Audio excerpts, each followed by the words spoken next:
This is a CBS News special report. Good afternoon. I'm Maurice DuBois in New York. We're coming on the air now with breaking news. Attorney General Pam Bondi about to announce the arrest of the Salvadoran native Kilmar Abrego Garcia, who had been mistakenly deported more than 2 months ago by the Trump administration. Let's listen to the Attorney General now. President Bukele for agreeing to return Abrego Garcia to the United States. Our government presented El Salvador with an arrest warrant, and they agreed to return him to our country.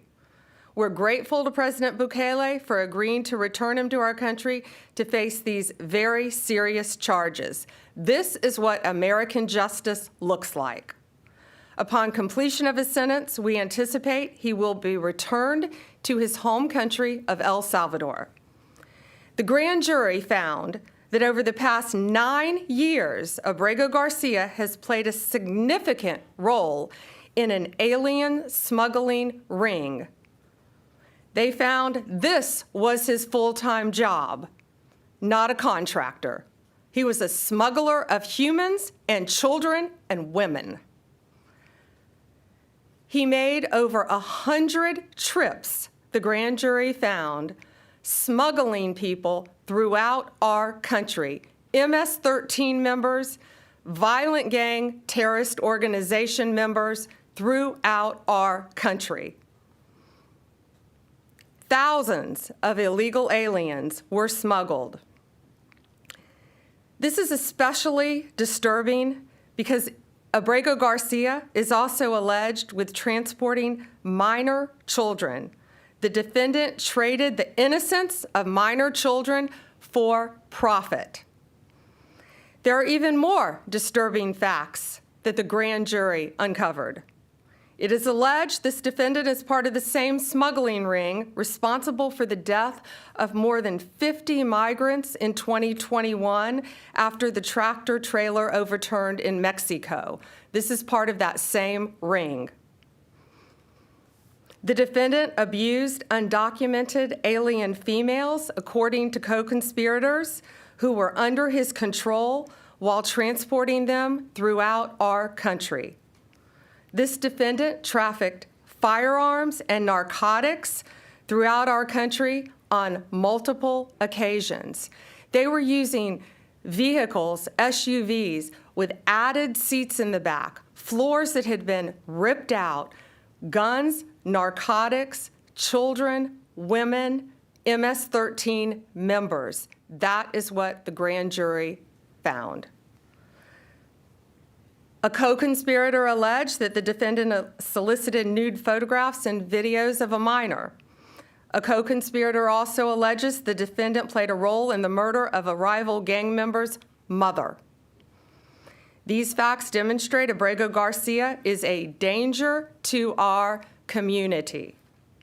We want to thank the Department of Homeland Security, the FBI, our state and local partners, our acting U.S. Attorney Robert McGuire, and prosecutors from the Joint Task Force Vulcan. Questions? Attorney General,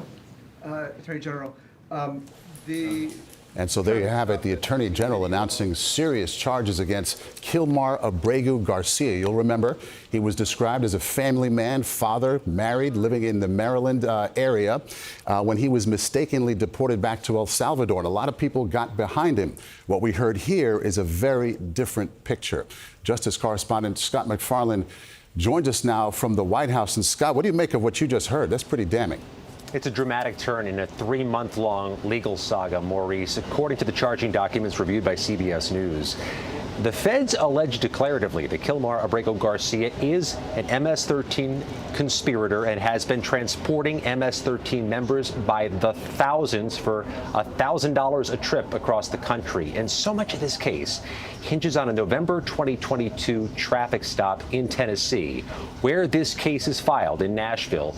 The dash cam of that traffic stop had been released some time ago, and the feds say that was one instance in which Abrego Garcia was trafficking MS-13 members. He wasn't charged with it in 2022, but he is charged with it now.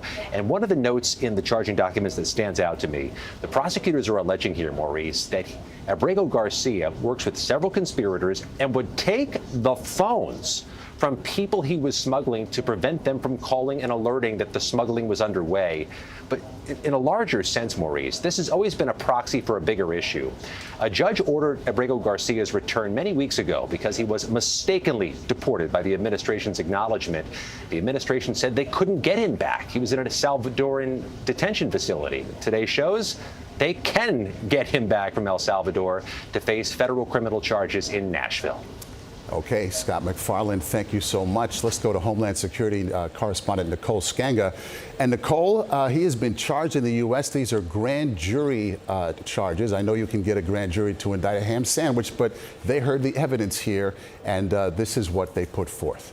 Yeah, that's exactly right. A Tennessee grand jury put forth 2 counts: conspiracy to transport aliens, that is punishable by up to 10 years in prison and additional fines, as well as count 2 here, unlawful transportation of undocumented aliens. And as for how the United States compelled El Salvador to return Kilmar Abrego Garcia, apparently the United States presented Bukele with an arrest warrant, and at that time he was returned upon completion of his sentence. Attorney General Bondi says that he will be returned to El Salvador. She also said in that press conference that smuggling was his full-time job. It's interesting looking at the court documents here that accuse him of over a 10-year span, 2016 to 2025, of undergoing this criminal operation that moved thousands who were smuggled, including minors, MS-13s, also smuggling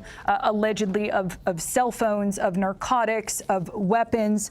She called him a danger to our community. As for what Scott just brought up, of course, ICE previously said that he was deported to El Salvador, to that maximum security prison in Secot, due to an administrative error, and that he should be returned because he would be likely to face persecution from local criminal gangs in El Salvador if he was to be returned. Okay, Nicole Skanga, thank you so much. So once again, the headline: Kilmar Abrego Garcia on his way back to the United States this afternoon as we speak to face serious federal charges involving smuggling children and women, firearms, narcotics, and using vehicles that were tricked out really to hide all of these activities. Our coverage will continue on CBS News 24/7, on your local news, and tonight on the CBS Evening News. This has been a CBS News special report. I'm Maurice DuBois in New York.